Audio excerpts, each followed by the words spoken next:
Hello dear students, welcome back to organize knowledge channel. और आज की जो वीडियो है उसमें डिस्कस करेंगे worksheet number 46 for class 10th social science की बच्चों ये वर्कशीट है जो आपके लिए 17 दिसंबर 2021 के लिए शेड्यूल की गई है।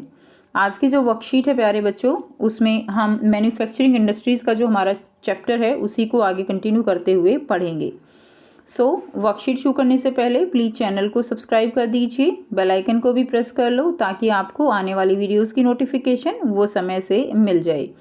देखिए क्या दिया गया है। हमने पढ़ा था कि मैन्युफैक्चरिंग जो है वो क्या होती हैं। मैन्युफैक्चरिंग इंडस्ट्रीज़, तो मैन्युफैक्चरिंग इंडस्ट्रीज़ होती हैं जो रॉ मटेरियल होता है उससे नई नई चीज़ों का उत्पादन करना, प्रोडक्शन करना, और जो चीज़ें नई बनती हैं उनकी आप कह सकते हो उनकी जो वैल्यू है, कॉस्ट है, वो भी बढ़ जाती है और उनकी इम्पोर्टेंस भी बढ़ जाती है जब इस तरह से चीज़ें मैन्युफैक्चर की जाती हैं। ठीक है, तो पिछली वर्कशीट में हमने इनकी क्लासिफिकेशन जो है वो पढ़ी थी कि कैपिटल के बेस पे कैसे क्लासीफाई कर सकते हैं, ऑनरशिप के बेस पे कैसे कर सकते हैं। अब इस वर्कशीट में हम रॉ मटेरियल के बेस पे हम कैसे इंडस्ट्रीज़ को क्लासीफाई कर सकते हैं वो पढ़ेंगे। So, on the basis of source of raw material, we can classify the industries into two categories.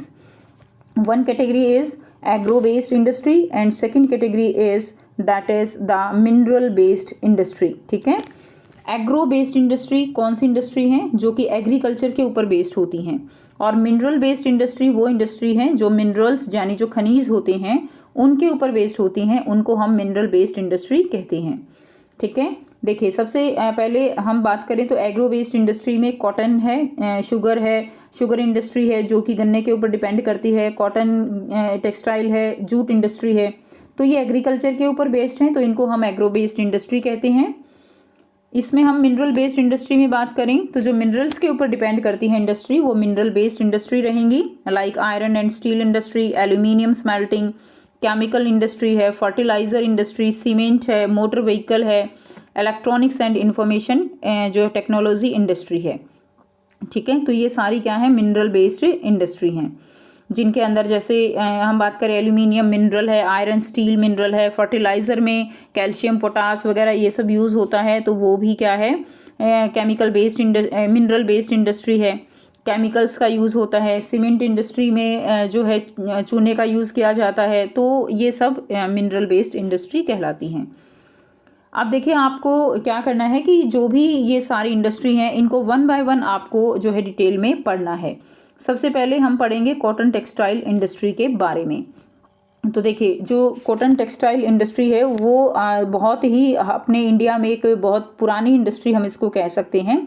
और सबसे पहले अगर हम देखें तो ट्रेडिशनल वे में जो कॉटन जो सूती कपड़ा जो बनाया जाता था उसके लिए तकली होती थी, हथकरघा होता था। अगर आप अपने जो दादा हैं दादी हैं उनसे बात करोगे तो आपको ज़रूर इस बारे में इंफॉर्मेशन वो दे सकते हैं।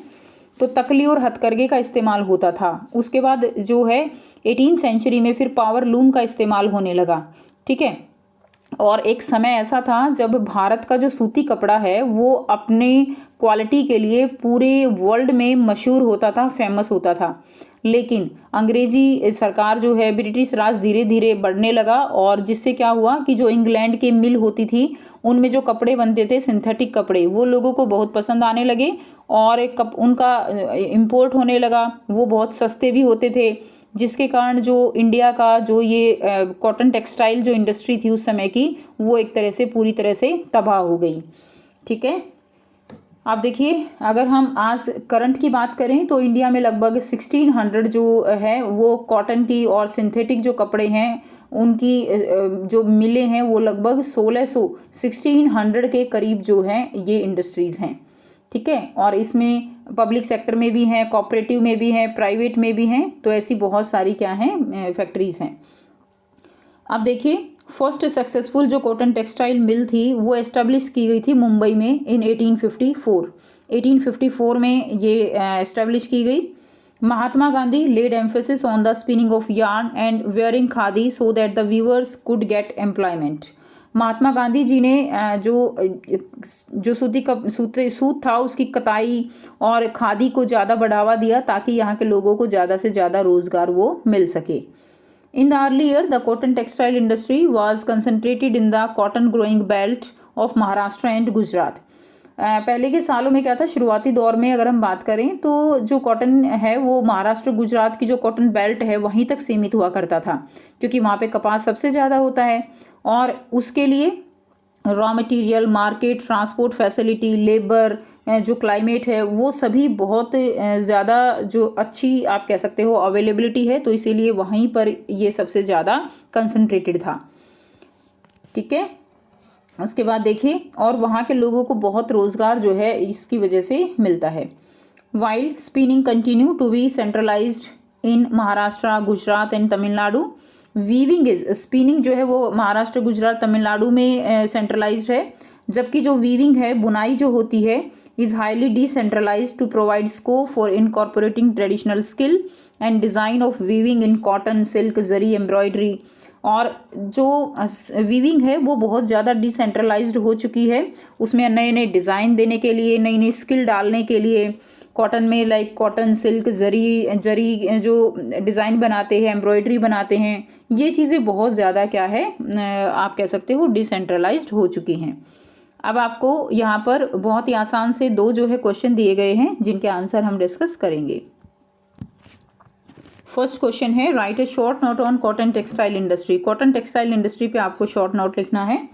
ठीक है, आंसर रहेगा आपका, the first cotton textile industry was establish in Mumbai in 1854। Mahatma Gandhi laid emphasis on spinning the spinning wheel and wearing khadi so that weavers could get employment, ताकि लोगों को रोजगार मिले। ज़्यादा से ज़्यादा एम्फेसिस किया महात्मा गांधी जी ने। In the early years, the cotton textile industry was confined to the cotton center of Maharashtra and Gujarat. पहले महाराष्ट्र गुजरात तक ही बहुत ज़्यादा सीमित थे।